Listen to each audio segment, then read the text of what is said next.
Flyover ಸಂಚಾರರಿಗೆ ಸಿಹಿ ಸುದ್ದಿ ಸಿಗ್ತಾ ಇದೆ. ಇಂದಿನಿಂದ ಪೀಣ್ಯ ಫ್ಲೈಓವರ್ ಸಂಚಾರಕ್ಕೆ ಮುಕ್ತ ಆಗಲಿಕ್ಕಿದೆ. ವಾರದ 6 ದಿನ ಎಲ್ಲಾ ರೀತಿಯ ವಾಹನಗಳಿಗೆ ಅವಕಾಶವನ್ನ ಕಲ್ಪಿಸಿಕೊಡಲಾಗ್ತಾ ಇದೆ. ಆದರೆ ಶುಕ್ರವಾರದಿಂದ ಶನಿವಾರದವರೆಗೆ ನಿರ್ಬಂಧವನ್ನ ಹೇರಲಾಗ್ತಾ ಇದೆ. ಪ್ರತಿ ಶುಕ್ರವಾರ ಬೆಳಗ್ಗೆ 6 ಗಂಟೆಯಿಂದ ಶನಿವಾರ ಬೆಳಗ್ಗೆ 6ರವರೆಗೆ ಭಾರಿ ವಾಹನಗಳಿಗೆ ನಿರ್ಬಂಧವನ್ನ ಹೇರಲಾಗ್ತಾ ಇದೆ. ವಾಹನಗಳ ಸಂಚಾರಕ್ಕೆ ತಜ್ಞರ ಸಮಿತಿ ಶಿಫಾರಸನ್ನ ಕೂಡ ಕೊಟ್ಟಿದೆ. ಭಾರಿ ವಾಹನಗಳಿಗೆ ನಿರ್ಬಂಧವನ್ನ ಹೇರಲಾಗಿತ್ತು. ಪೀಣ್ಯ ಫ್ಲೈಓವರ್ನಲ್ಲಿ ಇದೀಗ ಸಂಚಾರಕ್ಕೆ ಮುಕ್ತ ಆಗ್ತಾ ಇದೆ. ಒಂದಷ್ಟು ಟ್ರಾಫಿಕ್ಗಳು ಕೂಡ ಉಂಟಾಗ್ತಾ ಇತ್ತು. ಈ ಒಂದು ಪೀಣ್ಯ ಫ್ಲೈಓವರ್ ಬಂದಾದಂತಹ ಸಂದರ್ಭದಲ್ಲಿ ಕಳೆದ 6 ತಿಂಗಳಿನಿಂದ ಒಂದಷ್ಟು ಪರೀಕ್ಷೆಗಳು ಕೂಡ ಆಗಿತ್ತು.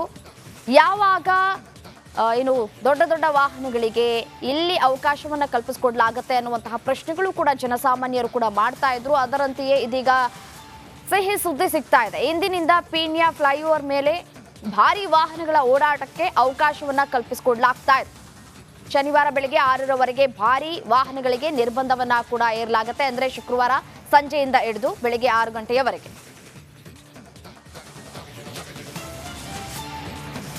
ಪೀಣ್ಯ ಫ್ಲೈಓವರ್ ಸಂಚಾರರಿಗೆ ಸಿಹಿ ಸುದ್ದಿ ಸಿಗ್ತಾ ಇದೆ. ಇಂದಿನಿಂದ ಪೀಣ್ಯ ಫ್ಲೈಓವರ್ ಸಂಚಾರಕ್ಕೆ ಮುಕ್ತ ಆಗಲಿಕ್ಕಿದೆ. ವಾರದ 6 ದಿನ ಎಲ್ಲಾ ರೀತಿಯ ವಾಹನಗಳಿಗೆ ಅವಕಾಶವನ್ನ ಕಲ್ಪಿಸಿಕೊಡಲಾಗ್ತಾ ಇದೆ. ಆದರೆ ಶುಕ್ರವಾರದಿಂದ ಶನಿವಾರದವರೆಗೆ ನಿರ್ಬಂಧವನ್ನ ಹೇರಲಾಗ್ತಾ ಇದೆ.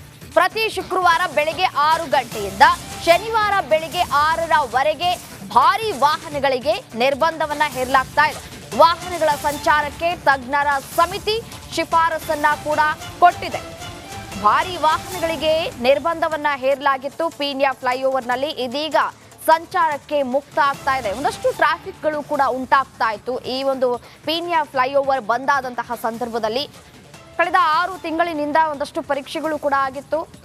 ಯಾವಾಗ ಏನು ದೊಡ್ಡ ದೊಡ್ಡ ವಾಹನಗಳಿಗೆ ಇಲ್ಲಿ ಅವಕಾಶವನ್ನ ಕಲ್ಪಿಸಿಕೊಡ್ಲಾಗತ್ತೆ ಅನ್ನುವಂತಹ ಪ್ರಶ್ನೆಗಳು ಕೂಡ ಜನಸಾಮಾನ್ಯರು ಕೂಡ ಮಾಡ್ತಾ ಇದ್ರು. ಅದರಂತೆಯೇ ಇದೀಗ ಸಿಹಿ ಸುದ್ದಿ ಸಿಗ್ತಾ ಇದೆ. ಇಂದಿನಿಂದ ಪೀಣ್ಯ ಫ್ಲೈಓವರ್ ಮೇಲೆ ಭಾರಿ ವಾಹನಗಳ ಓಡಾಟಕ್ಕೆ ಅವಕಾಶವನ್ನ ಕಲ್ಪಿಸಿಕೊಡ್ಲಾಗ್ತಾ ಇದೆ.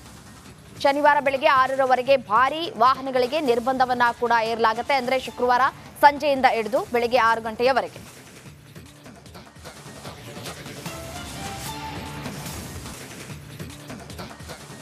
ಪೀಣ್ಯ ಫ್ಲೈಓವರ್ ಸಂಚಾರರಿಗೆ ಸಿಹಿ ಸುದ್ದಿ ಸಿಗ್ತಾ ಇದೆ. ಇಂದಿನಿಂದ ಪೀಣ್ಯ ಫ್ಲೈಓವರ್ ಸಂಚಾರಕ್ಕೆ ಮುಕ್ತ ಆಗಲಿಕ್ಕಿದೆ. ವಾರದ 6 ದಿನ ಎಲ್ಲಾ ರೀತಿಯ ವಾಹನಗಳಿಗೆ ಅವಕಾಶವನ್ನ ಕಲ್ಪಿಸಿಕೊಡ್ಲಾಗ್ತಾ ಇದೆ. ಆದರೆ ಶುಕ್ರವಾರದಿಂದ ಶನಿವಾರದವರೆಗೆ ನಿರ್ಬಂಧವನ್ನ ಹೇರಲಾಗ್ತಾ ಇದೆ. ಪ್ರತಿ ಶುಕ್ರವಾರ ಬೆಳಗ್ಗೆ 6 ಗಂಟೆಯಿಂದ ಶನಿವಾರ ಬೆಳಗ್ಗೆ 6ರವರೆಗೆ ಭಾರಿ ವಾಹನಗಳಿಗೆ ನಿರ್ಬಂಧವನ್ನ ಹೇರಲಾಗ್ತಾ ಇದೆ. ವಾಹನಗಳ ಸಂಚಾರಕ್ಕೆ ತಜ್ಞರ ಸಮಿತಿ ಶಿಫಾರಸನ್ನ ಕೂಡ ಕೊಟ್ಟಿದೆ.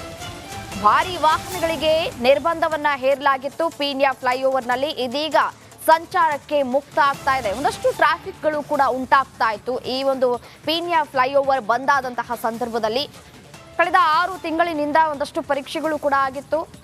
ಯಾವಾಗ ಏನು ದೊಡ್ಡ ದೊಡ್ಡ ವಾಹನಗಳಿಗೆ ಇಲ್ಲಿ ಅವಕಾಶವನ್ನ ಕಲ್ಪಿಸಿಕೊಡ್ಲಾಗತ್ತೆ ಅನ್ನುವಂತಹ ಪ್ರಶ್ನೆಗಳು ಕೂಡ ಜನಸಾಮಾನ್ಯರು ಕೂಡ ಮಾಡ್ತಾ ಇದ್ರು. ಅದರಂತೆಯೇ ಇದೀಗ ಸಿಹಿ ಸುದ್ದಿ ಸಿಗ್ತಾ ಇದೆ. ಇಂದಿನಿಂದ ಪೀಣ್ಯ ಫ್ಲೈಓವರ್ ಮೇಲೆ ಭಾರಿ ವಾಹನಗಳ ಓಡಾಟಕ್ಕೆ ಅವಕಾಶವನ್ನ ಕಲ್ಪಿಸಿಕೊಡ್ಲಾಗ್ತಾ ಇದೆ. ಶನಿವಾರ ಬೆಳಗ್ಗೆ 6ರವರೆಗೆ ಭಾರಿ ವಾಹನಗಳಿಗೆ ನಿರ್ಬಂಧವನ್ನ ಕೂಡ ಹೇರಲಾಗುತ್ತೆ. ಅಂದ್ರೆ ಶುಕ್ರವಾರ ಸಂಜೆಯಿಂದ ಹಿಡಿದು ಬೆಳಗ್ಗೆ 6 ಗಂಟೆಯವರೆಗೆ.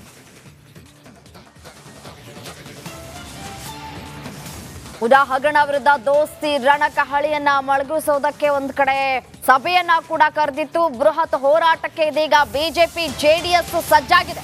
ಇಂದು ಮತ್ತೊಮ್ಮೆ ಸಭೆಯನ್ನ ನಡೆಸಲಿದ್ದಾರೆ ಬಿಜೆಪಿ ನಾಯಕರು. ಬೆಳಗ್ಗೆ 11 ಗಂಟೆಗೆ ಬಿಜೆಪಿ ನಾಯಕರು ಸಭೆಯನ್ನ ನಡೆಸಲಿಕ್ಕಿದ್ದಾರೆ. ಮೈಸೂರು ಪಾದಯಾತ್ರೆಯ ಪೂರ್ವ ತಯಾರಿಯ ಬಗ್ಗೆ ಸಭೆಯನ್ನ ನಡೆಸಲಿಕ್ಕಿದ್ದಾರೆ. ಅರಮನೆ ಮೈದಾನದ ವೈಟ್ ಪೆಟಲ್ಸ್ ನಲ್ಲಿ ಮೀಟಿಂಗ್ ಅನ್ನ ಏರ್ಪಡಿಸಲಾಗಿದೆ. ನಿನ್ನೆ ಜಂಟಿ ಸಭೆಯನ್ನ ನಡೆಸಿದ್ರು ಮೈತ್ರಿ ಪಕ್ಷಗಳು. ನಿನ್ನೆ ಸಭೆಯಲ್ಲಿ ಒಂದಷ್ಟು ವಿಚಾರಗಳ ಬಗ್ಗೆ ಒಂದಷ್ಟು ಸಭೆಯನ್ನ ಕೂಡ ನಡೆಸಿ ಮಾತುಕತೆಯನ್ನ ನಡೆಸಿ ಒಂದಷ್ಟು ನಾಳೆ ಏನ್ ಮಾಡಬೇಕು ಅನ್ನುವಂತಹ ನಿಟ್ಟಿನಲ್ಲಿ ಈಗಾಗಲೇ ಸಭೆಯಲ್ಲಿ ತೀರ್ಮಾನ ಕೂಡ ಮಾಡಲಾಗಿತ್ತು. ಅದರಂತೆ ಇವತ್ತು ಕೂಡ ಬೆಳಗ್ಗೆ 11 ಗಂಟೆಗೆ ಸಭೆಯನ್ನ ಕೂಡ ಕರೆಯಲಾಗಿರುವಂತದ್ದು. ಮೈಸೂರು ಪಾದಯಾತ್ರೆಯ ರೂಪುರೇಷೆ ಸಂಬಂಧ ಮೈತ್ರಿ ನಾಯಕರು ಜಂಟಿ ಸಭೆಯನ್ನ ಕೂಡ ನಡೆಸಿ ಒಂದಷ್ಟು ತೀರ್ಮಾನವನ್ನ ಕೂಡ ಕೈಗೊಂಡಿದ್ದಾರೆ. ಅದೇ ರೀತಿಯಾಗಿ ನೈಸ್ ರಸ್ತೆಯಿಂದ ಪಾದಯಾತ್ರೆಯನ್ನು ಆರಂಭಿಸಬೇಕು ಅನ್ನುವಂತಹ ನಿಟ್ಟಿನಲ್ಲಿ ಎಲ್ಲ ತಯಾರಿಯನ್ನ ಕೂಡ ಮಾಡಿಕೊಳ್ಳಲಾಗ್ತಾ ಇರುವಂಥದ್ದು, ರೂಪುರೇಷೆಗಳನ್ನ ಕೂಡ ಮಾಡಿಕೊಳ್ಳಲಾಗ್ತಾ ಇರುವಂಥದ್ದು. ಮಾಜಿ ಸಿಎಂ BS ಯಡಿಯೂರಪ್ಪ ಹಾಗೂ HD ಕುಮಾರಸ್ವಾಮಿ ಪಾದಯಾತ್ರೆಗೆ ಚಾಲನೆಯನ್ನ ನೀಡಲಿದ್ದಾರೆ ಅನ್ನುವಂತಹ ಡೀಟೇಲ್ಸ್ ಸಿಗ್ತಾ ಇದೆ. ಇವತ್ತು ಕೂಡ ಬಿಜೆಪಿ ಸಭೆಯನ್ನ ಕರೆದಿದೆ.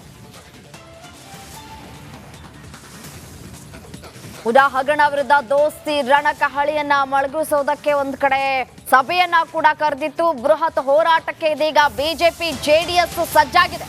ಇಂದು ಮತ್ತೊಮ್ಮೆ ಸಭೆಯನ್ನ ನಡೆಸಲಿದ್ದಾರೆ ಬಿಜೆಪಿ ನಾಯಕರು. ಬೆಳಗ್ಗೆ 11 ಗಂಟೆಗೆ ಬಿಜೆಪಿ ನಾಯಕರು ಸಭೆಯನ್ನ ನಡೆಸಲಿಕ್ಕಿದ್ದಾರೆ. ಮೈಸೂರು ಪಾದಯಾತ್ರೆಯ ಪೂರ್ವ ತಯಾರಿಯ ಬಗ್ಗೆ ಸಭೆಯನ್ನ ನಡೆಸಲಿಕ್ಕಿದ್ದಾರೆ. ಅರಮನೆ ಮೈದಾನದ ವೈಟ್ ಪೆಟಲ್ಸ್ ನಲ್ಲಿ ಮೀಟಿಂಗ್ ಅನ್ನ ಏರ್ಪಡಿಸಲಾಗಿದೆ. ನಿನ್ನೆ ಜಂಟಿ ಸಭೆಯನ್ನ ನಡೆಸಿದ್ರು ಮೈತ್ರಿ ಪಕ್ಷಗಳು. ನಿನ್ನೆ ಸಭೆಯಲ್ಲಿ ಒಂದಷ್ಟು ವಿಚಾರಗಳ ಬಗ್ಗೆ ಒಂದಷ್ಟು ಸಭೆಯನ್ನ ಕೂಡ ನಡೆಸಿ ಮಾತುಕತೆಯನ್ನ ನಡೆಸಿ ಒಂದಷ್ಟು ನಾಳೆ ಏನ್ ಮಾಡಬೇಕು ಅನ್ನುವಂತಹ ನಿಟ್ಟಿನಲ್ಲಿ ಈಗಾಗಲೇ ಸಭೆಯಲ್ಲಿ ತೀರ್ಮಾನ ಕೂಡ ಮಾಡಲಾಗಿತ್ತು. ಅದರಂತೆ ಇವತ್ತು ಕೂಡ ಬೆಳಗ್ಗೆ 11 ಗಂಟೆಗೆ ಸಭೆಯನ್ನ ಕೂಡ ಕರೆಯಲಾಗಿರುವಂಥದ್ದು. ಮೈಸೂರು ಪಾದಯಾತ್ರೆಯ ರೂಪುರೇಷೆ ಸಂಬಂಧ ಮೈತ್ರಿ ನಾಯಕರು ಜಂಟಿ ಸಭೆಯನ್ನ ಕೂಡ ನಡೆಸಿ ಒಂದಷ್ಟು ತೀರ್ಮಾನವನ್ನ ಕೂಡ ಕೈಗೊಂಡಿದ್ದಾರೆ. ಅದೇ ರೀತಿಯಾಗಿ ನೈಸ್ ರಸ್ತೆಯಿಂದ ಪಾದಯಾತ್ರೆಯನ್ನು ಆರಂಭಿಸಬೇಕು ಅನ್ನುವಂತಹ ನಿಟ್ಟಿನಲ್ಲಿ ಎಲ್ಲ ತಯಾರಿಯನ್ನ ಕೂಡ ಮಾಡಿಕೊಳ್ಳಲಾಗ್ತಾ ಇರುವಂಥದ್ದು, ರೂಪುರೇಷೆಗಳನ್ನ ಕೂಡ ಮಾಡಿಕೊಳ್ಳಲಾಗ್ತಾ ಇರುವಂಥದ್ದು.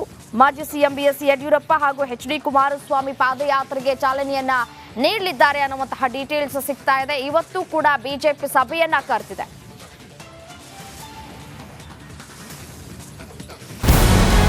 ನಮಸ್ಕಾರ, ಕರ್ನಾಟಕ ಪ್ರೈಮ್ ಟೈಮ್ಗೆ ಸ್ವಾಗತ. ನಾನು ಜಯಪ್ರಕಾಶ್ ಶೆಟ್ಟಿ. ಇಡೀ ಕರ್ನಾಡು ಇವತ್ತು ರೆಬೆಲ್ ಆಗಿ ನಿಂತಿದೆ. ಈ ಹಗರಣಗಳನ್ನು ಸದನದಲ್ಲಿ ಪ್ರಸ್ತಾಪ ಮಾಡಲು ಕೂಡ ಕಾಂಗ್ರೆಸ್ ಹಿಂದೇಟು ಹಾಕಿದ್ದೇಕೆ? ನಿಮ್ಗೆ ಸಂಬಳ ಅದಕ್ಕೆ, ನಿಮಗೆ ವಾಹನ ಅದಕ್ಕೆ, ನಿಮಗೆ ವೆಪನ್ ಅದಕ್ಕೆ, ನೀವು ಅದನ್ನು ಸೆರೆ ಹಿಡಬೇಕಾಗಿತ್ತು. ನೀವು ವಿದ್ಯುತ್ ಬರ ಇದೆ ಅಂತ ಹೇಳ್ತಾ ಇದ್ದೀರಿ, ಎಲ್ಲಿ ಬರ ಇದೆ ನೀವು ಹೇಳಬೇಕು. ಪಾಕಿಸ್ತಾನ್ ಆಕ್ಯುಪೈಡ್ ಕಾಶ್ಮೀರ್ ಅದು ಎಂದೆಂದಿಗೂ ನಮ್ಮದು. 40 ಮೆಷಿನ್ಗಳು ತಂದಿತ್ತು ನೋಟ್ ಎಣಿಸುವುದಕ್ಕೆ, ಅದೇ ಹಾಳಾಗಿತ್ತು. ಮಥುರಾದ ಗಲಾಟೆ ಇದೆಯಲ್ಲ, ಅದು ಸ್ಥಳೀಯವಾಗಿ ಕೂತು ಪರಿಹರಿಸಬಹುದಾದಂಥ ಕಾನೂನಿದೆ. ಗ್ಯಾರಂಟಿ ಯೋಜನೆಯಿಂದ ನಷ್ಟ ಆಗಿದೆ, ಲಾಭ ಆಗಿದೆ, ದಯವಿಟ್ಟು ಹೇಳಿ. Dawood Ibrahim most wanted criminal ಯಾವಾಗಾದ ಅಂದರೆ ಇಲ್ಲಿ ತನಕ ಭಾರತ ದೇಶದಲ್ಲಿ ಓರ್ವ ದಲಿತ ಪ್ರಧಾನಿಯಾದಂಥ ಇತಿಹಾಸವೇ ಇಲ್ಲ. ರಿಪಬ್ಲಿಕ್ ವರ್ಲ್ಡ್ ಆಪ್ ಇದು ಕೇವಲ ಅಪ್ಲಿಕೇಶನ್ ಅಲ್ಲ, ಸಮಗ್ರ ಸುದ್ದಿಗಳ ಸಂಪರ್ಕ ಮಾರ್ಗಕ್ಕೆ ಕ್ರಾಂತಿಕಾರಿ ಬದಲಾವಣೆ. ರಿಪಬ್ಲಿಕ್ ವರ್ಲ್ಡ್ ಆಪ್ ಕೇವಲ ಸುದ್ದಿ ಅಪ್ಲಿಕೇಶನ್ ಅನ್ನ ಪರಿಚಯ ಮಾಡ್ತಾ ಇಲ್ಲ, ಬದಲಾಗಿ ಡಿಜಿಟಲ್ ಸುದ್ದಿ ಬಳಕೆಯ ಹೊಸ ಯುಗಕ್ಕೆ ನಾಂದಿ ಹಾಡ್ತಾ ಇದೆ. ಇದೊಂದು ಬ್ರೇಕಿಂಗ್ ನ್ಯೂಸ್, ಪ್ರಭಾವಶಾಲಿ ಕಾರ್ಯಕ್ರಮಗಳಿಗೆ ಗಟ್ಟಿಯಾದ ವೇದಿಕೆ.